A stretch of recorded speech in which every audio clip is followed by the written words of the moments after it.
We're going to be talking about relationships on board, which is a little bit sensitive topic. It's something that I believe is more important we talk about and be transparent about, but it's something in the industry that people generally find is a very uncomfortable topic. So first, thanks to Motor Yacht Unbridled, the owner. Really grateful for letting us have this platform.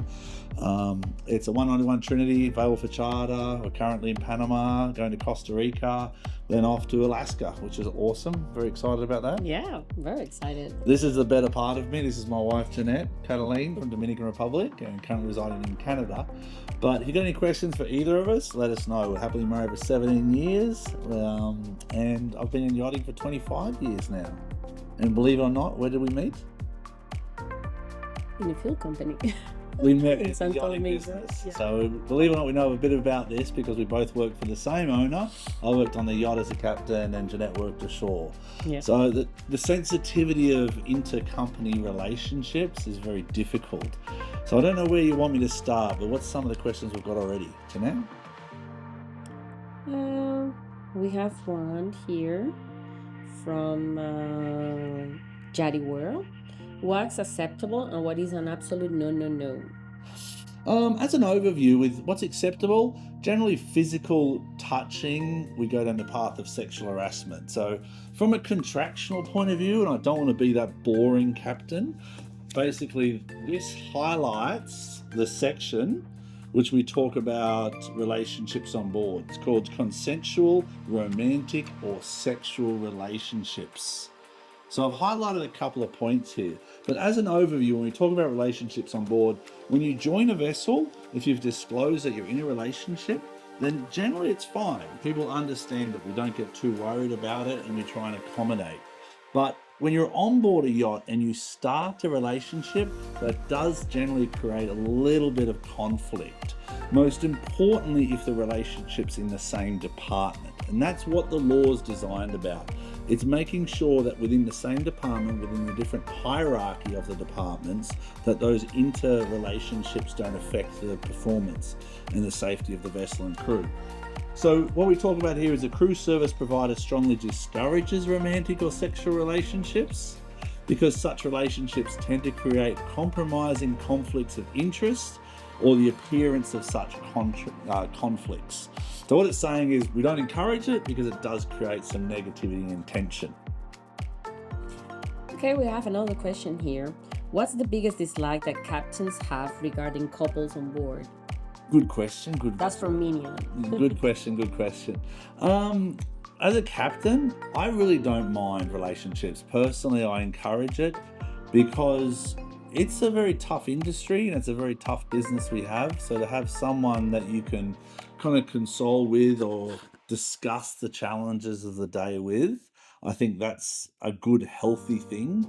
Where it goes wrong is when you have that interdepartmentalized issues where they start saying that I'm being treated this way and they cross departments and start saying they're being treated in a negative way in another aspect. So it's a good question, but the worst side of it is when it becomes interdepartmentalized.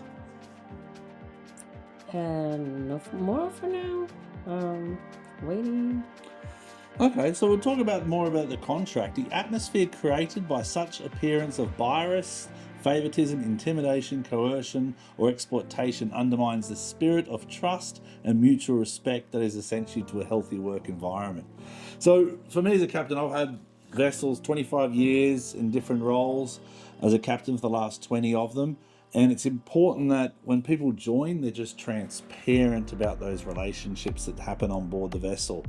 It's important that the relationship between a captain and a purser, for example, we don't bring our relationships into our workplace. So what happens in the workplace is a professional environment and you have to really try and steer clear of that because that's where the conflicts happen, is when between the departments you start to kind of have these issues, and if you have a bickering or a disagreement, then it kind of rolls over. We have another question here. How do you keep things professional while working with someone you're dating? From Sophia. Tough one, really tough, because you do have emotions and you do, look at them and you get excited and, want to see them at the end of the shift and so forth. But it's a healthy thing. So I wouldn't get too upset about the challenges. I'd try and look at everything positively. And the benefit of having a relationship on board, for me, in the mental space, is when you finish your work and you're tired, you've got those stresses, you've got a partner there to kind of discuss and console with. So you can work through the challenges of the day, you can go for a walk in the different parts, you can enjoy the scenery, you kind of work through the mental challenges we face, almost like a support network. But it's important not to cross the line. And crossing the line for me is when you're in a relationship, and this is where it gets real tricky, so listen carefully. When you're in a relationship and someone in your department tells you something, positive or negative, and then you go to another department and you start discussing that with your partner, who then affects the rest of the department. That's when the big P word happens. And the big P word for me is the politics. And as a captain, that's where we kind of start to put our feet down, in a sense, because we generally have a zero tolerance policy for politics. Politics is when he said that to her, said she, said him, that for them. And that's complicated. We work in a very tough industry, and our goal is to keep the clients and the owners happy. In order to do that, we must focus on our professionalism at all stages. So when a relationship happens on board, I always try and take a back seat, and crew that I work with will know this. I try not to get involved until it affects their performance or their mental state, which is basically a similar thing. If you have a poor mental state, your performance generally shows as well. So it's important that when you have these relationships, treat them with kids' gloves, treat them with love as a captain, respect them, understand there'll be highs and understand there'll be lows, but really try and support and encourage the positivity. Because once it turns kind of negative, that's when you've got to almost step in and say, your performance is having an issue. Do you think it's because of your relationship? And that's kind of, to answer that question, it's a good question. I think it's important that we just clarify where the fine line is. Okay, we have another one from Katie Wilcott. Have you experienced crew dismissal due to relationship breakdowns? Absolutely, yeah, absolutely. And 25 years in yachting, there's a lot of challenges I've faced, and I'm really happy to kind of build this platform where I can be transparent and help people as much as possible. Because a lot of crew really don't know how to approach the captain or head of department with good things or bad things. But we're talking about dismissal, which is generally conceived as a negative thing. So to answer the question, when it happens and a performance issue occurs, when you're in a relationship, traditionally, we're talking traditionally, irrelevant of my opinion, traditionally both partners have the opportunity to go in and either resign or terminate the position. That's generally the position the relationship's put in. So I speak to, if I have a problem with the performance, once again, it's got to be performance based. We're not here to talk about personalities and opinions and how you feel. We're here to talk about the results that we're measured by as crew members. So when those results happen and there's an issue with the work performance, then we look at the options we have. Some of the options are changing the roles, and I've done that first. The first thing I try and do is change the roles and responsibilities of the crew members, so the conflict is kind of, we're mitigating the conflict, whatever that may be.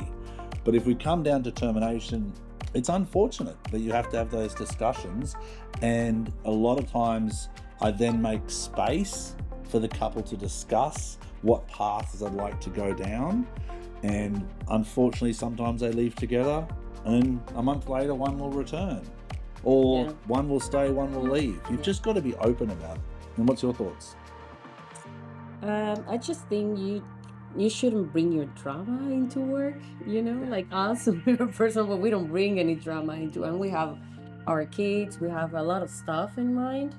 But in workplace, we don't bring it. No matter what, we're the same people. Yeah. Yeah. And that goes down to kind of being yourself as well. You know what I mean? I think it's important just to be your authentic self, on board, off board, be who you are. because the ocean does, it brings the best out of you, but it can bring the worst out of you as well. That's another question I've got. Okay. Oftentimes you see captain in relationship with chief stews. How difficult is this to the rest of the crew? Extremely difficult in my opinion because you generally have a power struggle on board. Like I'm quite quite blessed in the scenario that we have here Unbridled with my wife as purser, and pursers are head of department, chief stewards are head of department, engineers are head of department. The problem you have is not so much with the captain traditionally, it's with the other crew that will change the way they perceive the hierarchical positions of the person in the relationship. Or if that person perceives the hierarchical position is more important because they're in a relationship with someone. So it does happen a lot, and it can be perfect. It can, in the ideal world, relationships work on board. For me, I'm here more to talk about the negatives, the problems that happen with relationships, and like you're saying, the terminations and what happens contractually. So it's a difficult relationship, but not so much for the couple. They're both earning good money. They're in a relationship. They're on board. They've got their short and long-term plans. They go and walk ashore and have a lovely time. The problem is with the other crew and the way they perceive the bias of opinion of the captain. So for me, I'm happy. I go down with the ship per se. I love what I do, and I'll be the last one off the boat, and I'm passionate about what I do. But I really try not to get a biased opinion about all the decisions I make in the best interest of the yacht, the owner, and the crew. So that's kind of where I try and balance it as much as I can. But once again, we go back to contractually. I'd always recommend all crew, make sure you have a seafarer's employment agreement, make sure you understand the rules, because the rules state generally quite clearly in an MLC compliant contract that the relationships are only an issue if they're in the same department. And that's my message today. Don't get too stressed about the interdepartmental relationships. My advice is don't cross the border in the sense of information in the departments, but the real contractual concerns are when you've got that abuse of power. And that's something that has to be stopped. That's something that has to be addressed. And the abuse of power stems from two people in a relationship in the same department where one has a hierarchical position and treats his or her partner accordingly. And that's my biggest fear. Okay, we have two more questions, very interesting. How can junior couples looking to secure a position on board together best present themselves to captain and crew agencies to increase their chances of being hired? From Yachting World. Good question. I think it's important that you just be 100% transparent. Like we've had a lovely, relationship, that's happened on board Unbridled. We've got another relationship that's joined Unbridled in the past. And in those scenarios, the transparency is the key. It's the lack of surprises. So when people want to join a yacht, when you're you're doing your interview, if the captain asks you, are you in a relationship, be transparent. Say, I'm not really in a relationship. I've met a guy and I like him for 6 months and he's on another boat, or a girl. That's transparent. Then the captain understands, okay. But if you are in a relationship and you have a partner, yes, I've been 1 year in a relationship. It's quite serious. Long term, would like to work together. And do you mind if I send you his resume? Yeah. That's what's happened to me most times, because to get the best out of a crew, you've got to have the whole crew. So mentally, physically, and all the rest of it, and professionally. And in order to build a crew, you've got to be open to those ideas that people do have relationships. When it's rotational, I think it's a lot healthier, because then they can come in for their 60 days and then go home for their 60 days. But the yachting industry isn't there yet with those rotational positions because of the demands of different owners and the different styles of management. Okay, we have another one from Merlina. It's how do you handle breakups when you're stuck working together? Very difficult one. You know, once again, I've been fortunate in my 25 years not to really be in relationships on board. You know, with a wife married for 17 years, we've worked in the vessels that we've worked on in different roles. But when you have a breakup, so I haven't got first-hand experience, so I kind of don't like to answer stuff I don't know.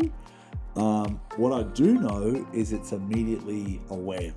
People feel the energy, and that's a tough thing. You know, my only advice is seek counselling, either from a professional shoreside support group like the Gap Counsellor, Gary Napier in Barcelona. There's plenty of online services. There's Yachty Minds Matter for mental health. I'm not saying there's an issue with you or an issue with your relationship, but a lot of times the relationships, they need that reinforcement of why we're in the relationship. What are our short-term goals? What are our long-term goals? And then help tries to build a little bit of system. And then working together a whole day in a place.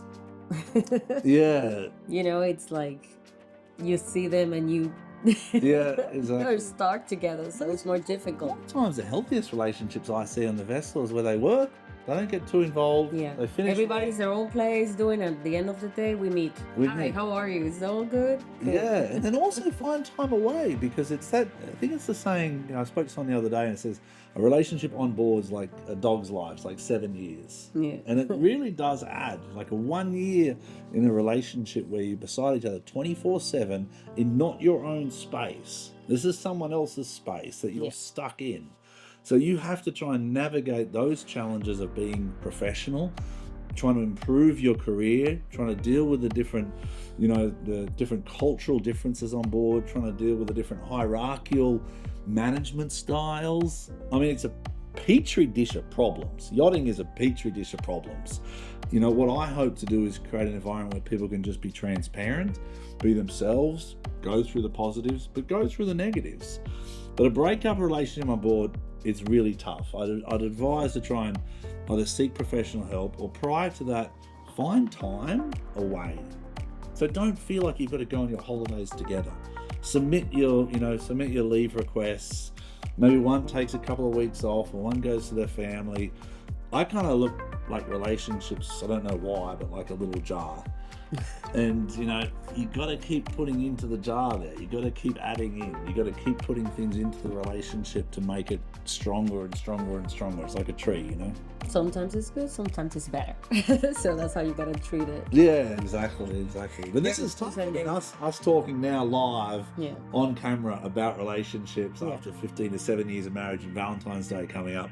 This is a challenge for us in our relationship. Yeah, it is. You know, but we're doing it for the best interest of the yacht, the owner, Mr. Glidewell, and Unbridled, because our goal here is to charter Unbridled. The reason I've engaged in social media and digital marketing lately is because people tell me the number one asset on board a yacht is the crew. And when they told me that about a year and a half ago at Full Auto Boat Show, more or less, I said, you know what? Then let's show the world the crew. And the crew are Unbridled are exceptional human beings. Some are in relationships, some are not. It really doesn't matter. It's, you know, I asked a person the other day, does it matter? It doesn't matter. You're in a relationship or not. You're here to work, you're here to get a result. The benefits of being in a relationship are great, but the negatives are there. Yeah, always. We have another question. What happens if a love triangle develops on board?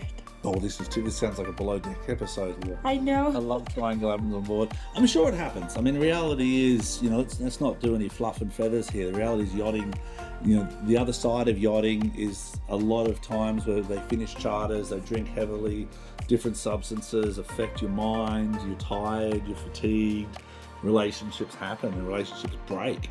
So you can't bring that into your workplace. So I try not to get too involved. Once again, I'm a black and white person with a bit of yellow. And the yellow is the highlighted sections of your contractual agreement with the vessel. And that's what you got to stick to. I don't think it talks about love triangles. That's kind of more of a personal thing that you're going to have to figure out yourselves. And to me, you know, loyalty is everything. I think you just got to choose your battles in life, per se. Does that make sense? Yeah. Choose your battles. Yeah. Let's do one more, because we kind of do 15 minutes and that's it. Yeah. You know?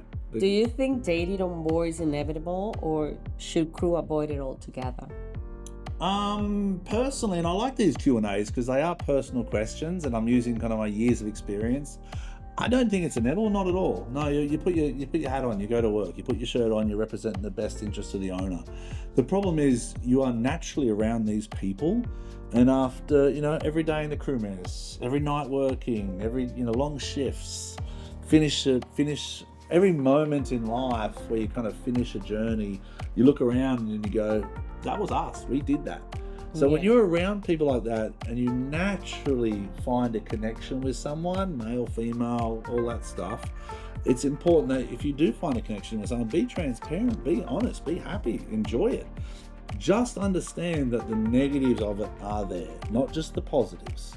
So I've had some really blessed crew over my years, in relationships, not in relationships, and I encourage it. I think it's healthy. I employ couples. I don't mind if couples start on board the vessel. I just focus on crew being their authentic selves, and that's kind of what I want to take away from today. Yeah, and the last one, I think it really resonates with us. Okay.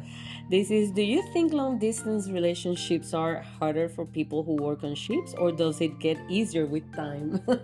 No, you always have to work on it, don't we? Every day you have to work on a relationship. There's no, from day one in the honeymoon phase, meeting each other, I think the hardest work, Remember how they described us like a accordion family? One comes, yeah, and goes, one comes, and then he goes, and you need to adapt. Yeah. And we need to adapt to you coming home, because we have already everything down. But it's something you work on it always, every day. Yeah, it's not easy. Relationships are not easy. Like it's a good analogy, the accordion flow, which is the balance of in those relationships. Don't, we have a kind of thing is don't escalate.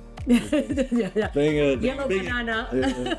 Being a that's a code word. Being a captain, and with my wife being Latina, we seem to want to. It's a good thing. That's a good thing. We can escalate, and in relationships, the escalation is what creates the issues. You've got to always be someone who listens at times, and I'm terrible at that, but I try. Yeah. But this morning I came back a little bit stressed, and we're doing exercise, and I just let you. I'm like, cool. When you want to join, you can join. It's fine. Relax, Yeah. So we'll end it here, but if you've got any other questions, contact us at any stage. It's a pleasure having this space to communicate. We're very blessed, and I hope all those people, whether you're in a relationship or not, have a beautiful Valentine's Day. Enjoy it, be happy, be blessed, and safe seas.